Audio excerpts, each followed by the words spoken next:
guys तपाईहरुलाई एउटा कुरा थाहा छ जुन पानीमा चल्ने समुद्रमा चल्ने पानी जहाज हुन्छ नि त्यसको भित्र चाहिँ कस्तो कस्तो सुविधाहरू कस्तो कस्तो व्यवस्थाहरू हुन्छ त्यो चाहिँ म आज तपाईहरुलाई देखाउन जाँदै छु है त ल हेर्नुहोस् है त कस्तो छ यो पानी जहाजको भित्र चाहिँ ल म भित्र जाँदै छु है त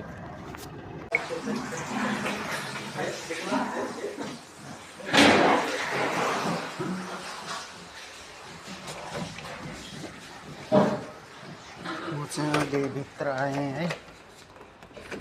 भित्र चाहिँ यस्तो हुने रहेछ है मस्तको पुरै सोफा सेटहरू चाहिँ हैन टक्कसँगले यहाँ चाहिँ गफ गर्दै खाना खाँदै गर्ने हो हैन चाहिँ टिभी पनि हुँदो रहेछ है पुरै ठुलो बडे मानको टिभी है यतातिर पुरै फ्रिजहरू डी फ्रिजहरू है अनि टक्कसँगले यतातिर चाहिँ अब यो एक्सरसाइज गर्ने मेसिनहरू पनि हुँदो रहेछ हैन यहाँ चाहिँ खाना खाने ठाउँ यहाँ खाना पनि बनेर चाहिँ आइसकेको रहेछ हैन चामल चाहिँ यस्तो खालको चामल युज गर्ने रहेछन्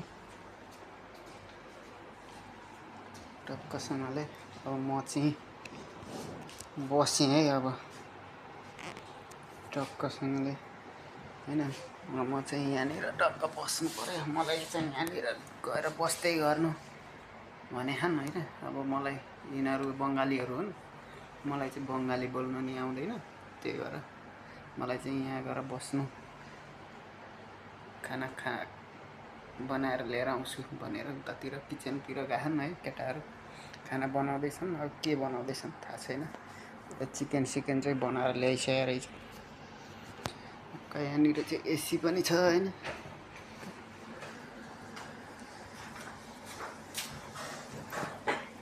ल उसले चाहिँ बनाएर लिएर आयो हैन बाउले सलाद काटेर ल्याएछ टक्कसँगले सलाद काटेर ल्याउँदैछ हैन टक्कै प्लास्टिक पेपरले चाहिँ टक्क प्याक गरेर चाहिँ अब यो कता पठाउनु लागेको जस्तो छ हैन उहाँ बस्नेहरू के अरे